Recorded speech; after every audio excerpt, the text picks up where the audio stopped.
ছোট লোকের মতো আমি পার্টিতে বসে খাবার খাবো? সুমনা, মেয়ে কি বললা? কেন কানে যায় নাই?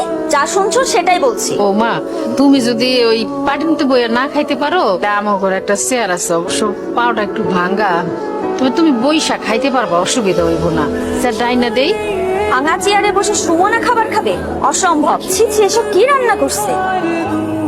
এর থেকে তো আমার বাসার কাজের বুয়ারা ভালো রান্না করে খায়। মাকে ভেবে অপমান না করলে হয় না? এটা কোনো রান্না হইলো? তুমি খাবারটা খাবা না ঠিক আছে, সেই জন্য তুমি আমাদের রিজিকটা নষ্ট করবা? এই একটা ছোট লোকদের সমস্যা, কিছু বললে তাদের অপমান হয়ে যায়। যত সব ফালতু নাকামি। মাথাটা ঠান্ডা করো, বুঝতে পারছি তুমি এগুলি খাইতে পারবা না। তুমি কও তুমি কি খাইবা, সাইকেল হোটেল থেকে আইনা দিই। ভাবি, মা তো ঠিকই বলছে, তুমি বড়লোক মানুষ, তোমার এইসব খাবার পছন্দ নাই হইতে পারে। তুমি কি খাবা বলো? ফ্রাইড রাইস আর চিকেন ফ্রাই। মা, সেটা তো মেলা দাম। আমি সারাদিনে যে ইনকাম করি তা দিয়ে তো 1 প্লেট ফ্রাইড রাইসও হবে না। এই বাসি পচা গন্ধ খাবার তুমি কোথা থেকে এনেছো? ওই যে আমাদের 3 রাস্তার মোড়ে যে দোকানটা আছে না, সুন্দর করে ওই দোকান থেকে আনছি। আমার সামনে নিজে বানাই দিছে। আমি কি ফুটপাতের খাবার খামে? তোর কাছে বড় কোনো চাইনিজ রেস্টুরেন্ট চোখে পড়ে নাই? মানে তোকে বিয়ে করছি বলে কি তুই আমার লেভেলটা ফুটপাতে নামে আনছোস? বউ, তুমি তো জানো আমি একজন গরিব সবজির দোকানদার।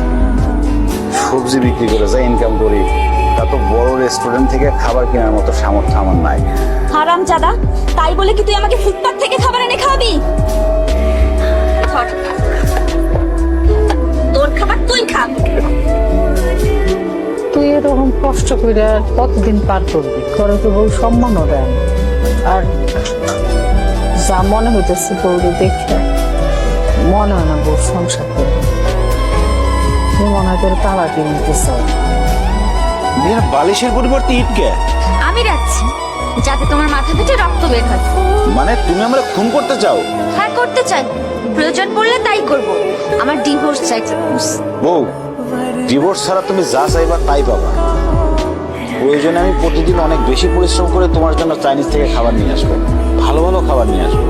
আমার না কোনো খাবার চাই না, আমার না তোমার থেকে ডিভোর্স চাই। কারণ তোমার মতো সবজি আলার সাথে না আমার চাই না। কি হলো?